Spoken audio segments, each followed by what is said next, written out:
Part 3. In this episode, I'm going to talk about skin issues, allergy issues, and maybe muscular issues, because the other one, the joint one, ran on for longer than I wanted it to. So, again, with ehlers-danlos syndrome, your body does not produce collagen properly. You see plenty of products on the market that are collagen-based for your skin. So people, one of the biggest tells for someone having ehlers-danlos syndrome is super stretchy skin, soft, velvety, super stretchy skin. I don't have smooth, velvety skin. It's not super stretchy. Like you'll see a lot of people with EDS like grab the skin on their neck and pull. I do have kind of stretchy skin. I think it's easier to see on my hand if I can't really do it too much. I do have kind of stretchy skin. It's not super stretchy. I do know every time I've gotten a tattoo, whoever's tattooing me bitches about the fact that they have to work so hard to stretch my skin to, get the lines and stuff right. But it's not as dramatic as a lot of people with EDS, but it is kind of stretchy. The real issue is the allergies. Now, in talking about tattoos, it's amazing that I've never had a super bad reaction to a tattoo.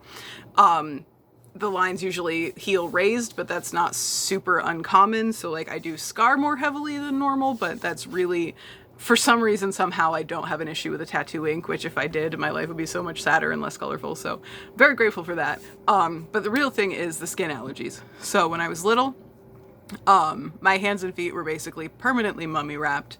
I still to this day have a lot of problems with my skin splitting on my hands.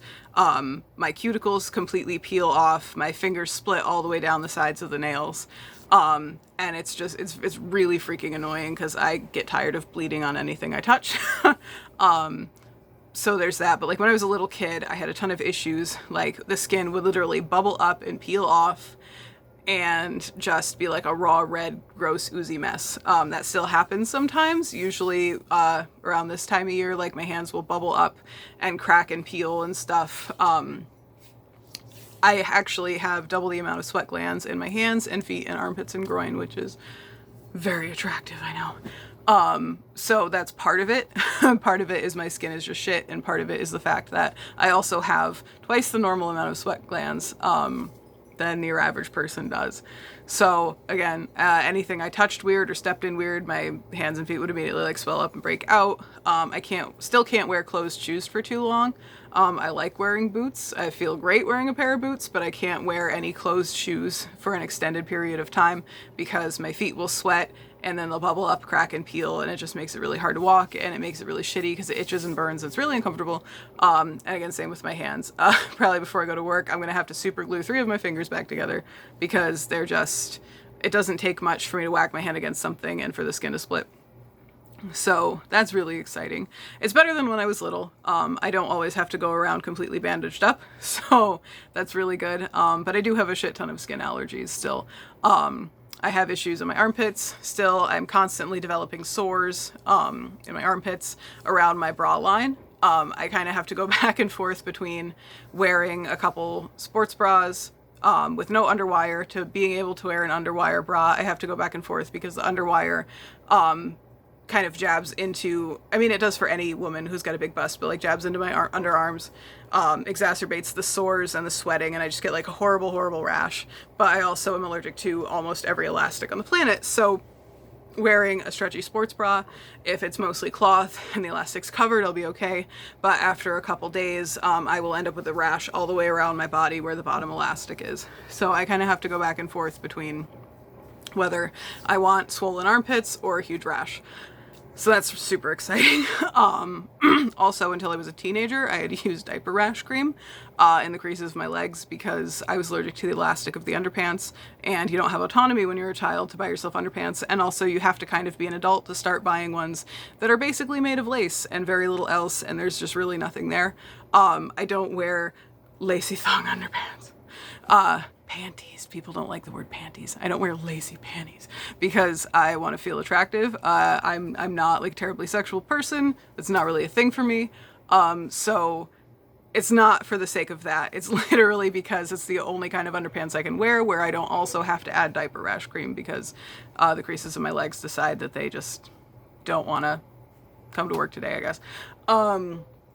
So there's that. Like, thankfully I don't have to deal with that a lot anymore. But I have to buy like hypoallergenic laundry soap and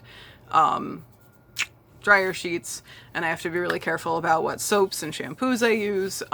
Some of them affect me worse than others, but anything cheap with a cheap fragrance, yeah, I'm completely screwed. Deodorants, speaking of, armpits, I have to buy like the world's cheapest deodorant and just apply it like 7 or 8 times a day because, like I said, double sweat glands. I can't really not wear deodorant. But I'm also allergic to aluminum, and I'm allergic to like every metal and all the stuff that they put in them. Thankfully, it's become a more mild allergy as I've gotten older, but it's still super frustrating and gross. I don't like to feel sweaty and gross, but it's kind of the only option I've got. So there's that. But yeah, also my ears too. This is a thing that actually people notice.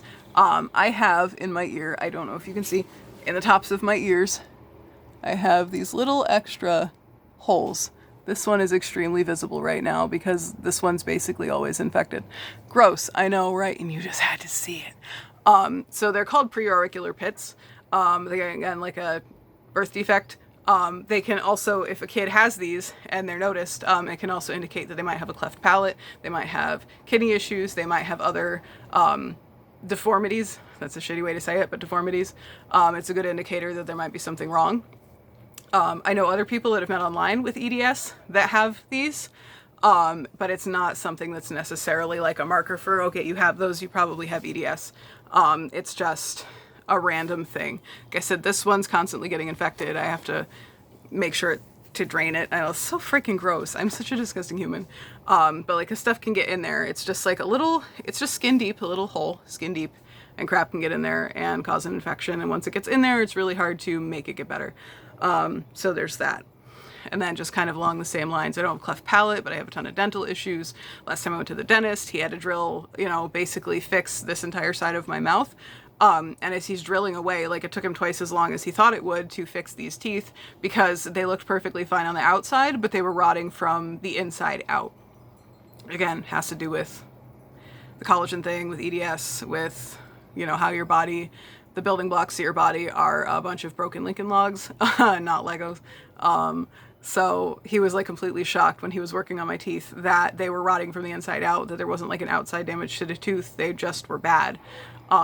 So there was that. Like I said, I don't have a cleft palate, I do have a high palate, I do have really weird manky teeth. And that's, kind of all connected. So that's that speech.